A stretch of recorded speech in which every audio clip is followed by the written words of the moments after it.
Hello guys, അപ്പോൾ നമ്മുടെ ഗുരുവായൂരപ്പൻ്റെ ജന്മാഷ്ടമിയായിട്ട് നമുക്കിന്ന് ഗുരുവായൂർ അമ്പലത്തിൽ പോകാതെ വേറെ എന്താ പ്രത്യേകിച്ച് പരിപാടിയല്ലേ. അപ്പോൾ ഞങ്ങൾ ഗുരുവായൂർ അമ്പലത്തിലൊക്കെ പോയി മക്കൾ രണ്ടാളെയും കൃഷ്ണൻ്റെ വേഷമൊക്കെ ഇടിയിച്ചിട്ടുണ്ടായിരുന്നു. അതുപോലെ ഒത്തിരി കൃഷ്ണന്മാർ നല്ല ഭംഗിയുള്ള അടിപൊളിയായിട്ട് മേക്കപ്പൊക്കെ ചെയ്ത് ഒത്തിരി പേരെ കണ്ടു കേട്ടോ. വളരെ സന്തോഷം. അതുപോലെ ഇന്നത്തെ ദിവസമാണെങ്കിൽ ഗുരുവായൂർ അമ്പലത്തിൽ ഗംഭീര തിരക്കായിരുന്നു. അപ്പോൾ അച്ഛൻ മോനെ മുകളിലോട്ട് എടുത്ത് കാണിച്ചിട്ട് ഭഗവാനെ അവിടുന്ന് പിന്നെ കുറച്ച് ഫോട്ടോസൊക്കെ എടുക്കാമെന്ന് കരുതിയിട്ട് നമ്മൾ ആ ശ്രീവത്സം ഭാഗത്തേക്ക് ഒന്ന് പോയിട്ടുണ്ടായിരുന്നു.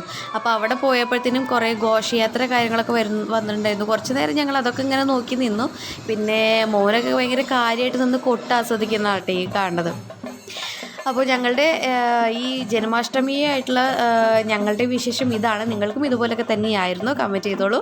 അപ്പോൾ എല്ലാവർക്കും വീഡിയോ ഇഷ്ടപ്പെടുന്നുണ്ടെന്ന് വിചാരിക്കുന്നു. ഇഷ്ടപ്പെട്ടെങ്കിൽ തീർച്ചയായിട്ടും നിങ്ങൾ സപ്പോർട്ട് ചെയ്യണം, സബ്സ്ക്രൈബ് ചെയ്തണം. ബൈ, ടാറ്റാ.